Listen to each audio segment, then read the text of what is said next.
Whenever you step foot in the prison, they assign you a gang. Literally, they assign you a gang.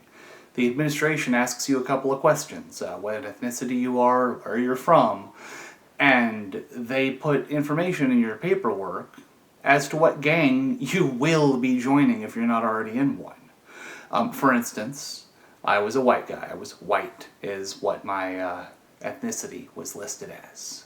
So I would be joining the Wood gang, the Peckerwoods. In more confusing practice, if you are a northerner Mexican likely to join the Norteño prison gang, they list you as Mexican. If, however, you are a southern Mexican likely to join the Sureño prison gang, they list you as Hispanic. They actually have different designations for what ethnicity you are based upon what gang you will be joining whenever you hit the line. And they put you in a cell with somebody who is a member of that gang. Everybody's in a gang. Mind you, there are degrees of being in a gang. For instance, myself, like I said, I was a Peckerwood, which 80% of the white guys in CDC are just generalized woods. You can join more serious gangs from there. You can go on to be a skinhead if you want. You have to shave your head and get some tattoos, swastikas, and stuff like that. But you can join the skinheads. Once you join the more serious level of gang involvement, they are unlikely to let you leave. That is the point of all the tattoos, is that you are in for life. There are some ways that they can get you to stay in the gang that are, I guess we'll say, positive. For instance, when the drugs hit the yard. If it's your gang that's scoring the drugs, they're going to give you some drugs because you're a member of the gang. That's viewed as a real perk in prison. Some of the ways the gang can keep you involved are far more negative. If you seem to be drifting away from the gang, if you are not exhibiting the level of discipline that they expect you to, or God forbid if they tell you to do something and you say no, they will inflict violence upon you. I've spoken before that at the high end of violence there's a removal where they may kill you or harm you as much as they can, and at the very low end there's a soft check where they just tap you in the face a couple of times to make a point. In the middle, there's a hard check. A hard check isn't generally done for somebody who isn't a real member of the gang because they are trying to really make a point about how easy it would be to kill you. If you aren't an asset to them, it's easier just to kill you, honestly. A hard check involves the hard check piece. Looks like this. Kind of a silly little knife, honestly. You see how the blade's only that long at a handle? It may not look that intimidating, but you have to understand that the point of the hard check piece, the purpose, is that it feels like a real knife whenever you're getting stabbed, but it's very unlikely to kill you because it's only yay long. So they'll have somebody walk up on you, ideally your friend. They have your friend do it because he's unlikely to try to actually kill you. He doesn't want to hurt you. He has to. He's making a point.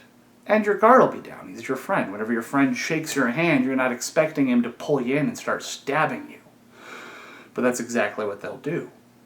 They'll grab that hard check piece when you're not expecting it and stick it in your gut or maybe between your ribs just real quick, 2, 3, 4 times. Walk off. This serves a purpose. It reminds you how easily your life could be taken from you, and that if they tell your friend to do it, he is the one that will do it. You are not safe, not amongst anybody and not at any time. It's also a punk check. It's a way for them to see if you're going to turn into a whiny little bitch and start crying about being stabbed. If you're getting stabbed by the hard check piece and you start yelling, "Help! Somebody help! They're killing me!" they might just finish you off because you've just announced to everybody in the room that you'll go to the cops if you think your life is in danger, that you can't be trusted. And if you know where the bodies are buried, you're familiar with the inner workings of their criminal gang, perhaps you literally know where the bodies are buried, you are a threat to them if you are likely to go to law enforcement. So they might finish you off right there. A hard check is a way to check and see if you can be trusted. I never witnessed a hard check. I always did what I could to not be involved with the general inmate populace. One of the main things I did was have a job that required me to be working whenever there was yard, just every single day. So I missed out on a lot of the violence, a lot of the nastiness that I otherwise would have witnessed. However, there was a hard check that occurred while I was locked up that really stood out to me. It was, we'll call him White Power Bob. White Power Bob was a skinhead. He was a serious skinhead. He was involved in the gang. He'd earned his tattoos, his imperial eagle, and his swastikas and whatnot, and the man was full of hate and stupidity. It turned out he had a nephew that was an African American. His brother had married an African American woman, and they'd had a child together. White Power Bob had a black nephew. Worse yet, he hadn't told the other members of his gang about this. And these are Nazis. These are hateful, racist men. Perhaps if he had told them, that he would have just been made fun of a little bit. It's not his fault his brother did something, but he kept the secret instead. And it was determined that he had to be taught a lesson, made an example of. He really had to understand that what he'd done was a mistake.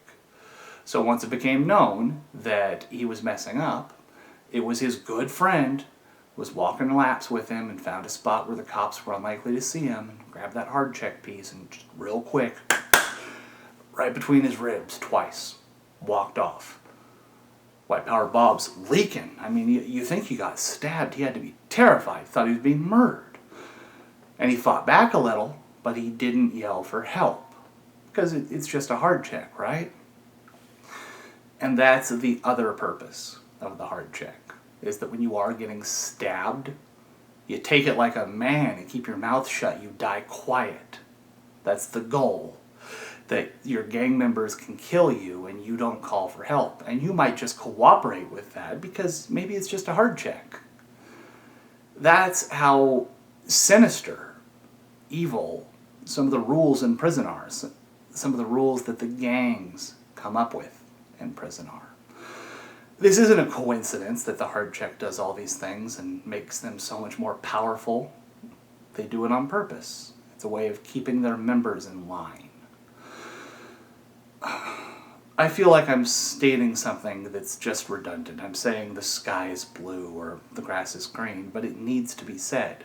Gangs are bad. Don't join a gang.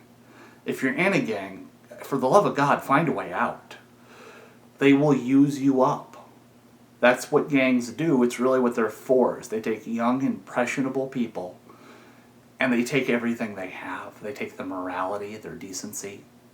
They take their freedom. They take their blood, and eventually they take their lives in one way or another. You don't leave the gang until you're dead or just so used up nobody cares about you anymore. They say blood in, blood out. They mean it. You do not leave the gang until you're useless to them or dead.